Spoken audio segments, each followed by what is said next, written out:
Welcome to the Hands of Time 2020 year review. This time we're going to talk about our winners and losers of 2020. Mm-hmm. But first, let's go these fucking masks. Let's get it started. Should I go first? Or? Yeah, go ahead. All right, so, losers. We all lost this year. We've lost people, but we've all taken a loss, and how certain things that we can't really discuss on the network was handled.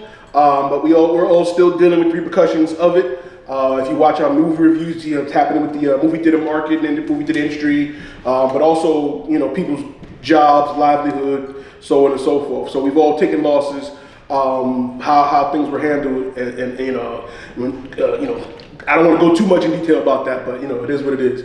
I don't want to single out any real losers. For example, we have one in common. I'll let you speak to him specifically, and then we can go off on that. And to me, as far as winners, during the pandemic and the quarantine and stuff, a lot of people, like I said, taking losses. Some people lost jobs. Unemployment rate went up. They said it's coming back. The numbers are going down, so on and so forth.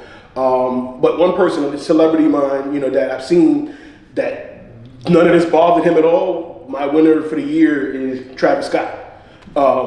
Travis Scott had a great year. Throughout this year, the McDonald's meal. You never been to Batman's? Wasn't a loss. To me, the McDonald's deal, first McDonald's meal since Michael Jordan had one in '92. So for people that know Michael Jordan in 1992, he probably was like the most famous man in the world. That was the Dream Team year, second championship he won. Michael Jordan was the man. He had a McDonald's meal, which even then was only in Chicago and certain areas.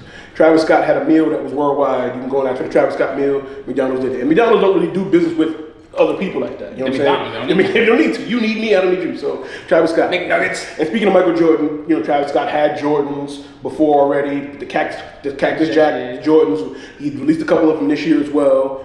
Then again, the pandemic shut down concerts and things like that, as well as the movies and stuff.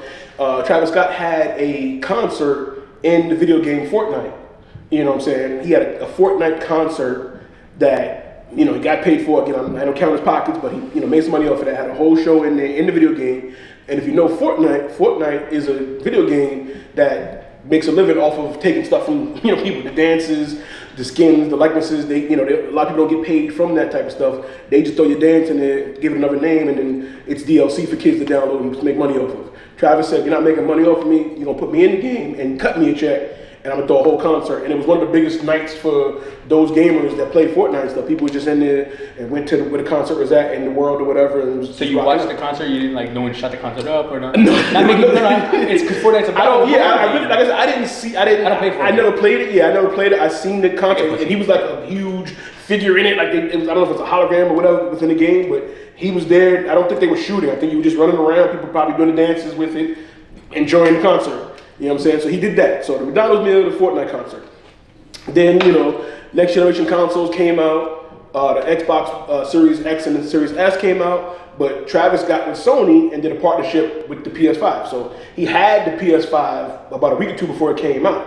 Then when it launched, he found out he was also doing a deal with them to release an exclusive version of it or somehow, some way, or whatever, and he did a partnership with that. So I say all that to say, during this year where people have been taking hits on money, people been losing jobs, people been getting furloughed, a lot of stuff been going on that's been, bad and sad. He is one of the people, we know Jeff Bezos doubled his money, Mark Zuckerberg doubled his money. After getting hit for a divorce, right? Right, he lost half of the divorce and then doubled that back, and she made some money too because she had shares in the company. So they made money, Amazon, Grubhub, things like that, people that had to ship in order, they made money this year. But also Travis Scott. You just didn't expect someone like Travis Scott in a year where concerts were shut down, recording studios and stuff was shut down, so people just doing stuff however they could. He didn't skip a beat. And I salute to him and his manager, agent, whoever it is that made those deals. Because those aren't small deals. You know what I'm saying? For Fortnite to do business with him, McDonald's to do business with him, Michael Jordan to do business with him, and whatever else he has going on. I don't like counting people's pockets, specifically their dollar amount, but I can guess some money was made from that. So that he's my biggest winner of the year. Through it all, he won. He won 2020. But John, pass it to you. Which you got losers and winners? So, did you mention losers? I said we had one in common. Okay. So, yeah. So for winners, I really honestly, it's been a tough year. I don't really have much. I have the two separate ones. I'm gonna go a little bit into reality and all the frontline workers and all the essentials employees that they did really bear all through this pandemic. That they went through the rough of it. Just a big salute. Like I know, firsthand what it's like to be affected by this.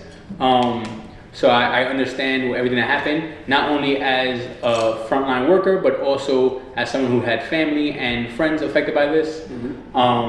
So it's really, people who don't work in those fields don't know what it's like to show up to work knowing that whether you believe in it or not, whatever your choice is, fine. Right. But knowing that you're putting your life even more in danger than it already is being a frontline worker. And right now, I'm currently just talking about first responders in the moment. Although there are other frontline workers and other employees and essential employees, they already put their lives at risk and their lives in front of anyone else. They did even more so now during a pandemic that we don't know what's going on. There's still questions about whether masks work, this works, whether that works, is it this way, is it that way? Right. And they had to go in the forefront of like, nope, I gotta save these lives. I gotta help these people. I gotta save this. I gotta do this. So they definitely get the biggest kudos, the biggest credit for the year, because they all mattered. And the thing is that, like, dealing with it firsthand, seeing people in those professions that I've known for years that want to quit because they're so scared of, like, I got a family, I got this, and still toughing it out and making it happen with all the anxiety, all the stress. I know I had to, every day I came home, I had to go through the garage, strip down, throw those clothes immediately in the laundry and everything, and then run right to the bathroom wearing scrubbies and fucking gloves, like for a good first 4 or 5 months, in my profession. So it definitely was, a crazy thing to think about. So big shout out to them. And then obviously the essentials, like everyone knows I love Dunkin', I'm a big Dunkin' person. Like, but people don't understand, like, kind of like working retail. Remember how like customers would come by on Thanksgiving, like, oh, you gotta work Thanksgiving? That's unfortunate. Right. And we're like, cause you, I gotta work it because of you. If you weren't here, I wouldn't have to be here. Exactly. Well, shoe on the other foot, we're like, damn, you gotta work during time. Then Dunkin' Donuts isn't, but I was still there. I was still getting my coffee. I was still keeping me awake, helping me do my work. So big shout out to them as well. It's a big deal. The only thing I didn't like, I'm gonna argue real quick with frontline workers, right? On the list, a lot of places, and obviously because of my own profession, on the list, a lot of places didn't include, most of them include law enforcement. Some only include police officers and not corrections, although we were heavily affected by Corona in general. Being indoors. Because indoors, and on top of that, the visitors. We have visits from NYC regularly, and visitors visiting inmates from NYC before they shut anything down regularly. So our prison got affected heavy. So they were part of the thing, and they were part of the thing. We had our own units in some facilities. It was weird how they said units. Who was essential, who wasn't. Like, no disrespect, but I kind of understood the court officer things because the court closed, so they weren't working. I got that, but otherwise, so that kind of like. Weird. But then on those same lists, like Starbucks, for instance, I'm gonna shit on Starbucks real quick. Starbucks, because Dunkin's life. I don't drink coffee. Dunkin', McDonald's, looked out front line, show my badge, I'm good money. Right. Starbucks, in their listing, they have police officers, but not correctional officers. But also, wait, they didn't also have a few other things. But you know what they did have? What? Dental hygienists. Bruh. That counts. Essential. That counts. Knowing that all law enforcement has the same authority when it comes to felonies, that they can help you with first responding, and we have the training. The dental hygienist counts. Fuck you and your teeth, Starbucks. Anyway, and then my other one, going to not celebrity based, but whoever came up, because I actually didn't follow it until it got announced with DMX, the versus battles. Oh yes. As music lovers, that helped us a lot through this time as well. Yeah, for sure. Those were a big deal. The DMX Snoop Dogg shit was fucking great. I thought when I first heard that was a weird combination of them back, but then it was cool. Yeah. And then I heard about the Gucci Yeezy one, like, and you went back and forth, and like that, just whoever came up with the person, like, hey, let's do this. It was Swiss and Timberland for the most part. They did the first one. It was genius. It was genius, and it helped out. It helped for the culture a lot, and it was really good at this time. And it was good to see the companies that did do things out of the kindness of their heart. I know Ford, they went and like they went from making things to making masks and all that, and they like donated, like they legit were in it. Like, hey, we're here to help. We're not trying to make bank off you guys. Right. And even a lot of the companies, during times like this, you expect greed, and a lot of companies, especially credit card companies. I know I have a few credit cards. All of them were like, hey, if you're affected, we're gonna look out for you. We're gonna waive these kind of fees. We're gonna waive this. I wasn't affected. I'm still working, so it didn't count. But still, the fact that they did that for people is awesome. What I didn't get, which has nothing to do with COVID, but in general, they were offering discount memberships to like EBT or something like that. People I'm like I feel like their money should be spent somewhere else if they need this kind of assistance. They shouldn't be having, because they have, if they get Amazon Prime, that means they have Wi-Fi. They have Wi-Fi, that means they have money from cable. And if they have those money, then maybe we should be paying out our taxes. But that's a different story for a different day. At the moment, not my horse, not my rodeo. So those are my winners. Losers, I'm gonna start off with the orange man. We're gonna go with Donald Trump. So people who follow me on IG are probably confused by me having a loser. Because the people who don't know me well enough automatically assume I'm a Donald Trump fan. And I wasn't. My only beef during the election was the amount of people who blindly hear something, I do the research on YouTube, and they blindly were saying, hey, don't vote for Trump because he's this. Not vote for Biden because this is his policy. Not don't vote for Trump because this is his policy. It was literally don't vote for Trump because he's racist, he's a sexist, But then in the same turn, if you did your research, you could find the same details about Biden. He also has ties to being racist, ties to having sexual problems. Like, there's a bunch of weird shit there too. So my IG made it look like I was pro-Trump, but I was never pro-Trump. I was not pro-Biden. I felt whoever had the better policies. There were some stuff I agree with on Trump's campaign, something else I agree with Biden's campaign. That being said, still, the way he handled the pandemic in general, I did not approve of. His naiveness to say things are better than they really were is a terrible idea. He literally, this year, he was that dog from the meme that's like, this is fine, and everything's burning down around him. He told us it will be back to normal by Easter. Then he said it'll be gone by the summer. Then he said before the election, his timeline just kept changing. And then on top of that, I mean, like I said, the way he handled stuff, but then also the way he handled pre-election, saying, he was always talking about fraud before it happened.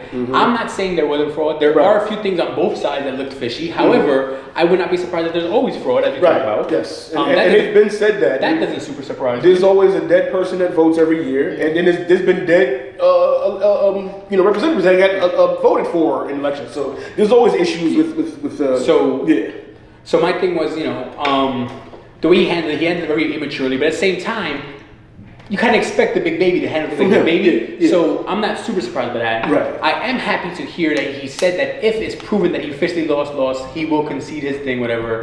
But we'll see, because there's a chance he'll have to be like fucking Uncle Phil, the guy's like Jazzy Jeff, and throw him out.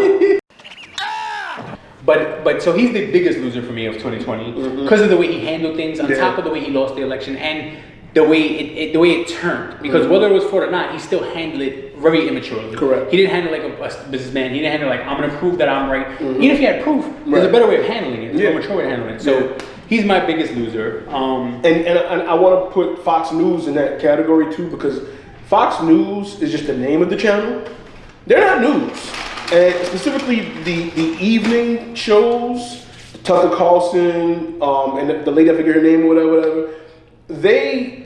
I've seen them one time go through a sizzle reel of what CNN was talking about and then laughing and mocking them. I'm like, this is not news. You shouldn't be watching another channel and then saying what they're saying. And then their argument was, the polls said that Trump wouldn't win this and da-da-da. He did. Okay, but he lost the election. So if the polls are stupid anyway, because one, have you ever been polled? Have you ever been polled by an election? I've been polled, but not in the voting booth. So we and most people aren't. One, we don't get polled. Pause. And two, if someone calls us, I'm hanging up the phone. So a poll never. Well, that too. Right, if it's a number. Yeah. So those polls are never accurate in the first place. So for them to argue, the polls got it wrong. He did this. It's like, so what? He lost the election. Win or lose, the poll is irrelevant. And I think and CNN as well is guilty of this. They paid too much attention to early election polls. They want to declare a winner at night, which confused Trump because he's like, they said I won. Why didn't I win? it ain't over. They're still counting. Overnight, it doesn't just end when the clock strikes 12. No. The election is over when every vote is counted. Which I'm surprised that he didn't understand that, because I remember last year, Hillary up front until we had 4 years. Yeah. Last election, I mean. Yeah. Hillary up front until 1 in the morning. Exactly. So he knows for sure that that's how it works, because he went through it last election. Yeah, and that's why it's just like, dude, we've learned since, my first election, my first presidential election at least, was Al Gore, George Bush. I was 18, so I was 19, but I turned 18 to get full. You know what I'm saying? So I was 19, and we all know how that turned out. Florida had issues. Things was crazy. So I knew then, okay. To be fair, Florida has issues. Well, Florida always has issues. But I knew then, okay, the election's not over at night. It's not over because, it's 12 o'clock and stop. And how many votes they got? Okay, no. Every vote gets counted. And then mail-in votes is not a new thing either. The military has always done, absentee ballots. People on vacation has always done absentee ballots. It's not something new. Because of the Rona, it was more of an abundance this year, but it's not a new process. This was something they already had in place. They just pushed it out to more people. Trump told his supporters to not do it. So therefore, yes, if they're counting in-person votes first, you're going to take a big lead. Then when those mail-ins get counted, your lead's going to decrease. It's common sense. But what happened? Whatever. And we all know, and I had conversations with people throughout this, and they were unaware of the Electoral College. The Electoral College votes on December 14th. We vote for who we want our electors to vote for. They actually make the vote for the president. Look it up. Use your Googles. Trump should also be aware of this. Google's life. Trump should also be aware of this. The election is not over. It's not a one-night thing. It's not the Super Bowl. It's not a one-night only main event. Republicans versus Democrats. I would watch Shakira and J-Lo. Shout out to that. But yes, the election process, none of this is new. So everyone's saying it's fraudulent, Look up histories of elections. You'll see this is the same conversation we always have. Every time. December 14th, the electors will make their vote, and some of them can change who the state voted for. So don't think it's just over. Constitutionally, they can say, we're going to go against the state's popular vote. It has not happened. Well, actually, it has happened in some states. It just never happened enough to overturn the election.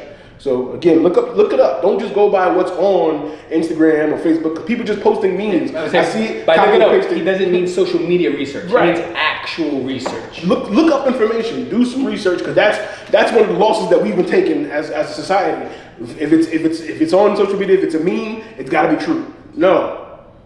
And even those fact check links that Instagram and them starting to add now, there's context to it, because they'll pick one part of the picture and say this, and it's like, but what about the other part? So look it up, look up research. When there's things involved, everything is documented somewhere. None of this is new. Again, I'm not telling you I'm for it, against it, believe it. I'm telling you look it up and you draw your own conclusion about how you feel about the process. But the thing is, the process is the process. So somebody should educate Trump as well, and Fox News, because apparently they don't know. It's new to them too, and this is their job. So, but back to him. My other loser would just be, can we just put America in general? America has taken a big L. So, yeah. Besides the fact that the Kardashians are still famous, you have the whole madness with the defund the police here and the riots here and the thing here. I'm not gonna take into that part, but what I go with is the way we handle this pandemic in general. So I seen a meme, and although I say don't take your information off social media, some memes are pretty funny, some are accurate, and one of them was like, well, if the first lockdown worked, why do we need a second one?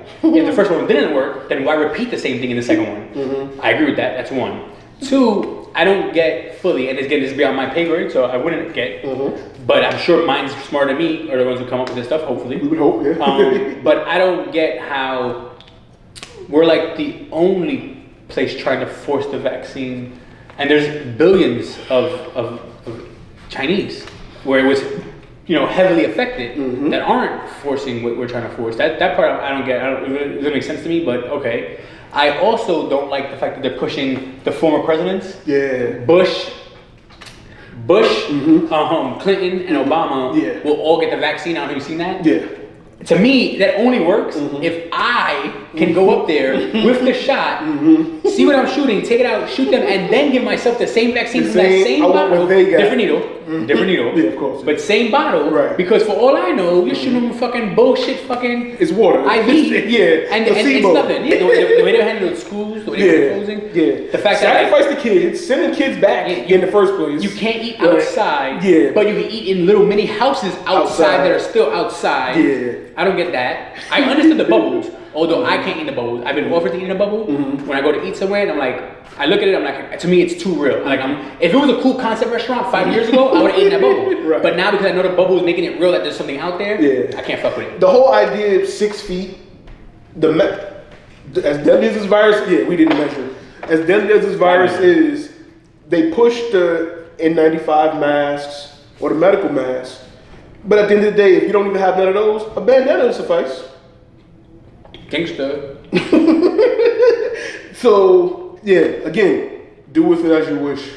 Take that with a grain of salt. I do think, talking to my retail friends from when I used to retail, I am surprised that robbery is not extremely high. And the fact that you get to wear a mask in the store. I feel awkward when I get out of the car or whatever, and as I'm walking to the store, and I'm just like, all right, put them up. Imagine the first week of mask to a bank teller. They're like, what's going on? Right, it's triggering. Like, because I walk into the store and I'm like, put my mask up. Like, I'm tired of walking back to the car forgetting my mask. I've left the house and I got up the block and I'm like, my mask. Like, you know what I'm saying? I run to the store and I'm like, and you just want something real quick. Buy something. It could be like, I need detergent or something. Just something. Just need one thing. You just go to the corner store real quick. I gotta run back in. Yeah. It's weird because no one knows. Or no one has the answers like Sway, that what works, what doesn't work. 6 feet was an estimate. Is it airborne? Is it not airborne? Does the mask work? Whatever. Does it help? They can say yes, scientifically, yes, a mask prevents saliva, being emitted, things like that. Yes, factual, 100%. But does that have anything to do with the virus or whatever? No, we don't know because it's new. It's apparently a new virus. I am confused about two things. Okay. One, I don't get how the N95 paper mask can help stop the deadliest virus, but when I used to have to wear a mask to brush cars to stop the fumes from getting at me, I had to wear a fucking respirator. Correct. Like a full-on fucking tube hookup respirator. Listen. But the deadliest disease we've faced, according to them, right. But that's my other big loser is the CDC, with them not knowing, like, it's cool, like, you understand, I think as humans, I would be okay with CDC saying, hey, we don't know, we are learning as we go along. Exactly. I'm cool with that, but not, this is how it works. Right. Okay, you know what, retract that, this is how, retract that, this is how it works. Right. That drives me crazy. Because once again, going back to Donald Trump, it confuses him. Because but once they say something, he runs with it, and then when they retract, because again, they're learning, now he's losing trust in them, and he's one to not be afraid to say it. That's why he started hating Fauci, because he's like, Fauci said one thing, then he changed his mind. Well, that's science. But that's the problem when something is rushed to be told to us, just like the election, just like, everyone wants to be first to break news, just like social media. Everyone wants to be first to post something.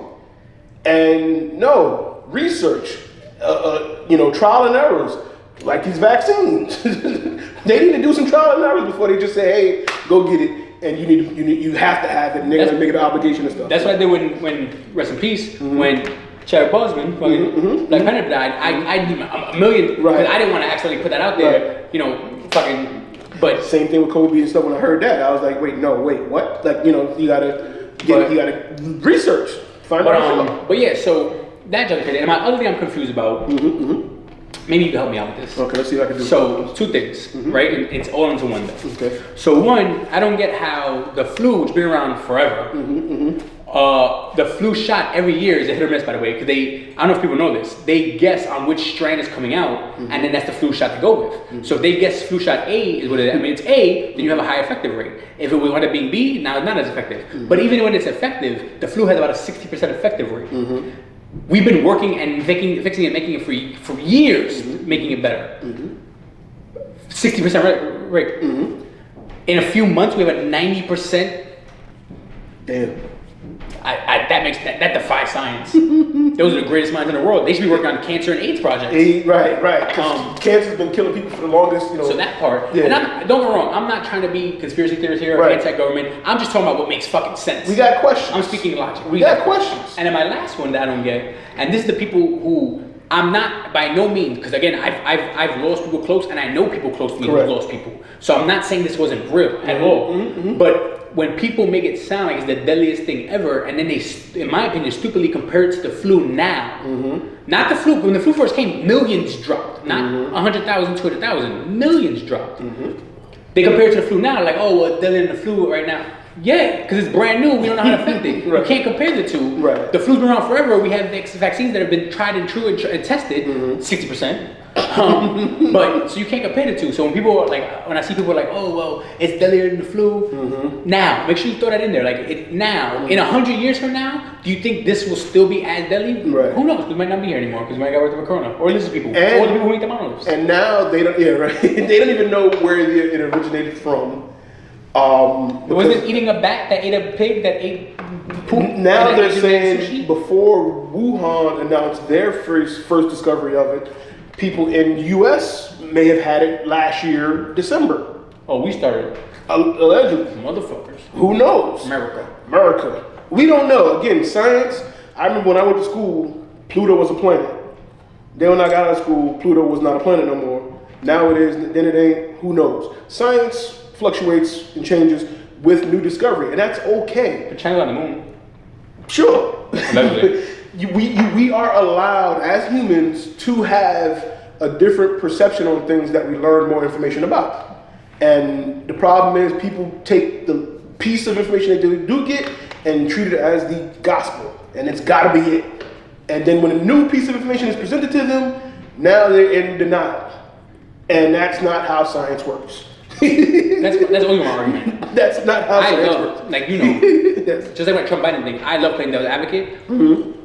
I will do I am, besides being petty, I like to debate. It might be the Sagittarius in me, I don't know. Because you like to debate too, sir. But anyway, I will do my research on a thing that I don't believe in just to argue with you, because if you're going to full-fledged, not do your own research, and then two, you're going to jump into something without the open mind of possibility that something else can be possible. For instance, like I said earlier, I believe the Earth's round. If scientifically somehow we prove that it was flat, I'd be like, oh shit, oh well. I mean, it was possible. I would not be like, oh my God, never. Because you know what? I don't fucking know. I've never been to space. I don't know. Same thing with anything. Like if they fucking tomorrow find a fucking dragon, I'd be like, well, it had to come from somewhere, the theory. So, all right. Like I didn't expect it, but cool. Shout out to that big alligator we saw down there that was trying to get the dog, whatever. Dinosaurs still around. Like so. Anyone who locks their mind to 100%, you automatically lock yourself from knowledge, from learning, because everything changes. All your theories change. Whoever you were 10 years ago, you don't have the same ideologies. If you did that, you have not grown. Yeah, then you have not evolved as a person. Exactly. But things change. However, you gotta keep your mind open to that stuff. Like, me and you had a long ass discussion about flat Earth. Neither one of us believe in flat Earth theory, but we had a long discussion on the pros of possibility of flat Earth. Because it's a possibility. We don't fucking know. Just like it's possible that we're in the Matrix. Open-mindedness. It's a possibility. By the way, if we are, whoever my developer is, thank you. We got test situations. We gotta figure this out. And the rest of the world is healing because our body. The reason the flu vaccine does what it does is they give you the flu, and then your body fights it off. They give you a small sample, dormant version of it, and your body does what it does. With that being said, your body will do what it does in that same situation you catch it as well, if your body is prepared to handle it. So instead of helping us build our immune system up, vitamin C's, fruits and veggies, and things like that, stuff that you're supposed to eat and drink any given day, washing your hands, hand sanitizer, things like that, not being in someone's face. Yeah, that's nothing new compared to regular years. What's up? That's none of those for civilians, humans in general, and Americans especially. The amount of people who didn't know how to wash their hands. Because the thing is that, keep it real, we're men. Go to the bathroom. Yes. We judge when we see a motherfucker leave without washing hands. Absolutely. If I don't hear if I'm in the stall and I don't hear the sink turn on and you just walked out, I look at you differently. However, speaking to that devil's advocate thing, I do also try to think about the opposite theory, but we'll talk that off camera later on. Okay. Anyway, but like, I've always like you like the amount of people who you see. It's almost like they're there for the first time. They're like, how does this work? They're watching other people wash their hands. Like, oh, that's how I do it. Right. Like, bro, wash your fucking hands. Like, to the point where they had to say you have to sing "Happy Birthday" to do it. And again, I don't know if it's that specific, but using the soap and washing, getting in between fingers, nails. You shouldn't have people to didn't know you have to wash the back of your hand. The back of your hand. Like I go to the I don't wrist. touch anything with that. Like, right, but I still wash all the way up to my wrist. I get to the watch. Yeah, I go to the exactly. And again, that was just common sense. I didn't need to sing half like you count down 20 seconds. I'm always like hygiene is important. Like I short nails, clean nails, like smell good. Like it's important. Right. And like people who know how to wash their hands, I thought it was crazy. But I do have a winner that I didn't think about. Let's go. Let's get back to the winner side. It's not a full win because he hasn't finished his battle with Viacom. However, Chappelle. Chappelle and Netflix to me both are winners. Netflix for not being greedy, Chappelle for standing up for what he believes in and having a voice, and Netflix listening. I'm happy that they took advantage, and when they first put it on, I watched the entire thing. So I saw the entire Chappelle show again, even though I own it, so it doesn't matter anyway. Yeah, I did the same thing. But the fact that he felt, like, hey, I'm not getting paid for this, it's not how it's working, because I was under the impression that he made $50 million from Chappelle's show because of what happened. So, and I spoke on that on one of our homie calls. We don't know if he got part of it, some of it, any of it at all, because he said he signed the contract, but then he left. They started recording and everything.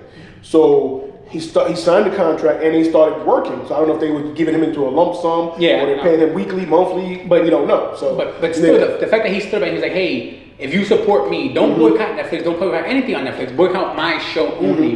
And Netflix was like, Chappelle, we'll take it off. And I assume it's because they have a good respect with him because he does his own private stand-up. Absolutely. And I'm sure, I won't be surprised because the 3-4 days it was up, it was the number 1 and number 2 shows on Netflix at the moment. So I wouldn't be surprised if they do say, hey Chappelle, here's a little bit more money, let's do your show. But the fact that they agreed, and you didn't see greed from the side, because Netflix could have said, fuck you, we're going to do it anyway, because they already have his specials from his comedy. His contracting was up, if I'm not mistaken. So they already have his money, so they could have been just greedy and did anyway. And Chappelle could have been also an asshole and did it, and he didn't. Right. So I think that was a win overall. The non-greed and them working together, and that was pretty good overall. I think you know what I'm saying. Like I said, if you watch the homie call, we spoke about it, and I can see both sides of it because again, like he even admits he signed the contract, and it's up to Viacom now to realize that they can make more money with him.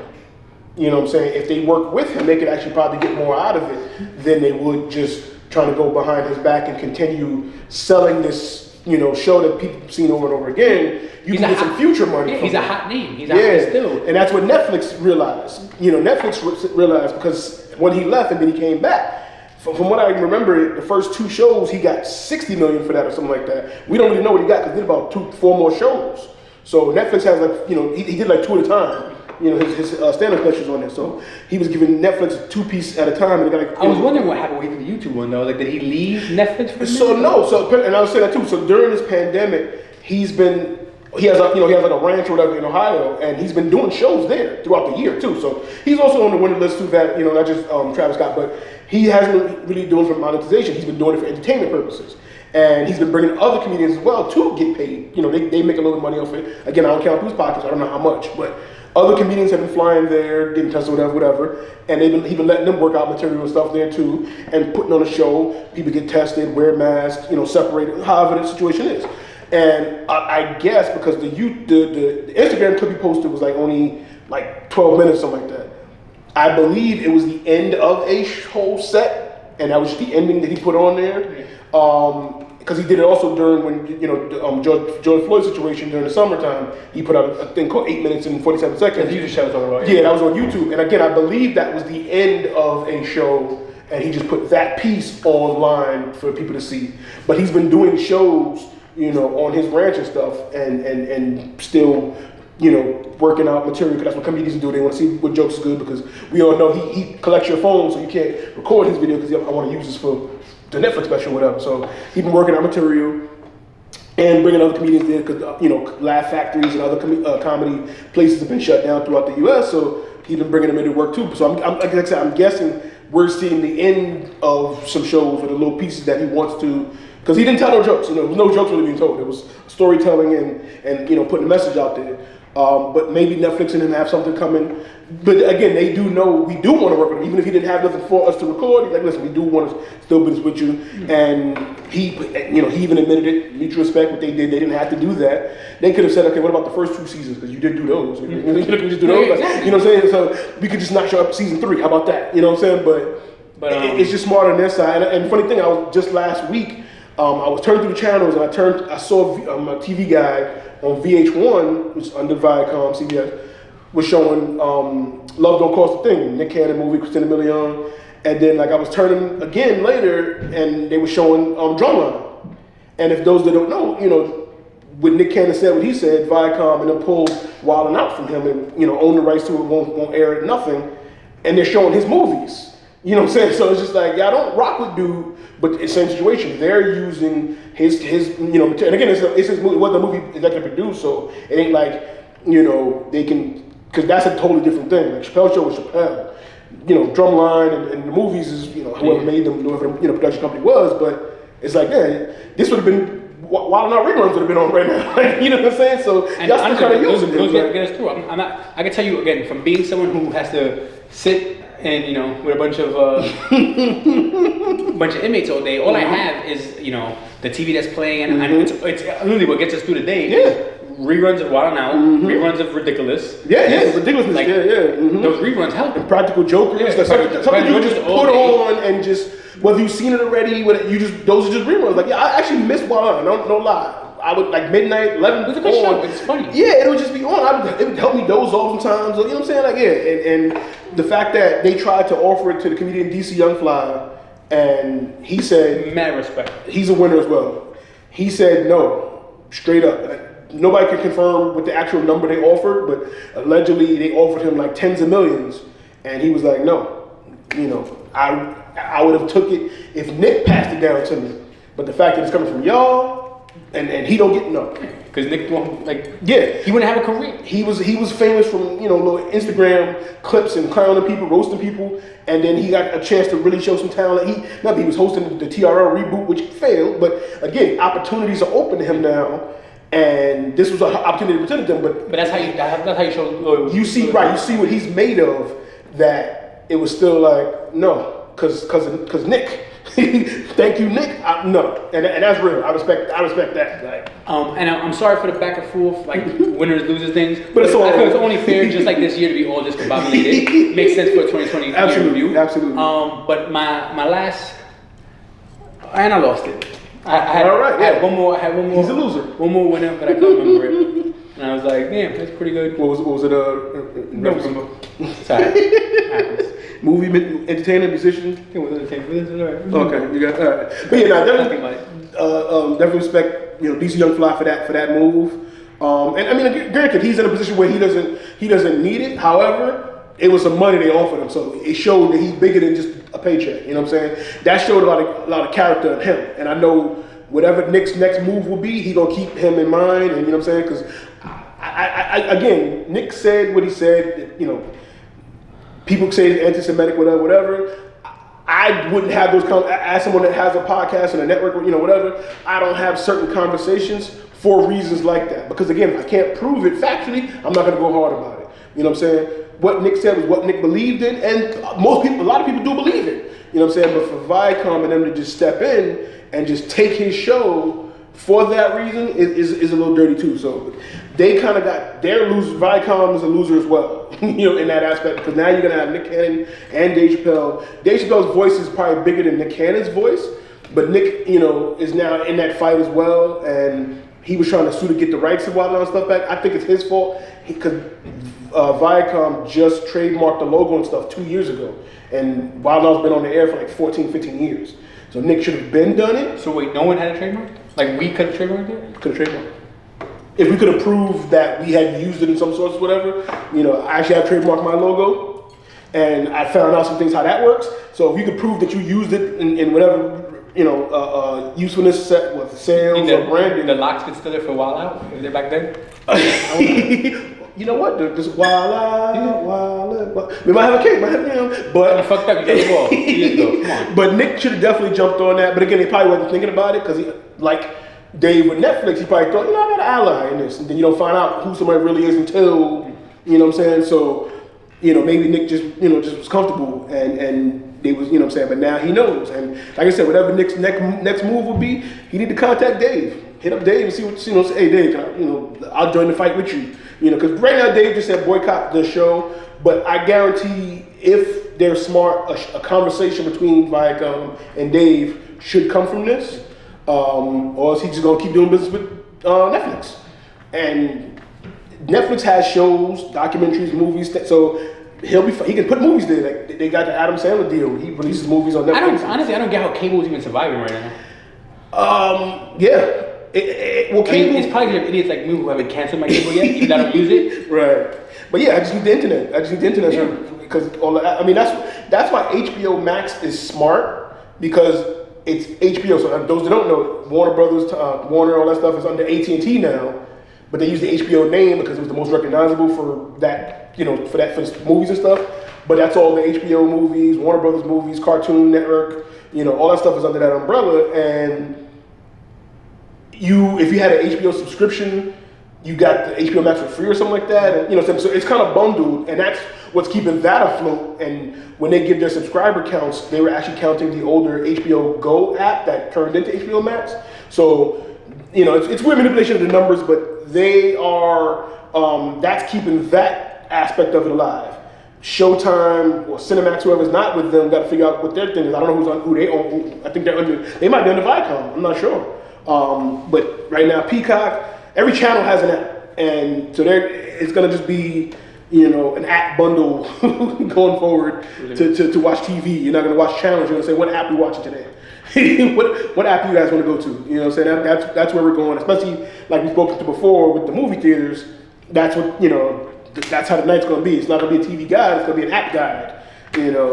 What brand do we want to tune into? You want to watch Disney? You want to watch HBO? You want to watch Peacock? You want Hulu, Amazon? What you want to go to? That's where we're going. That's all I got, man. Yeah, we're all losers. 2020, what a year. Can't wait for 2021 though.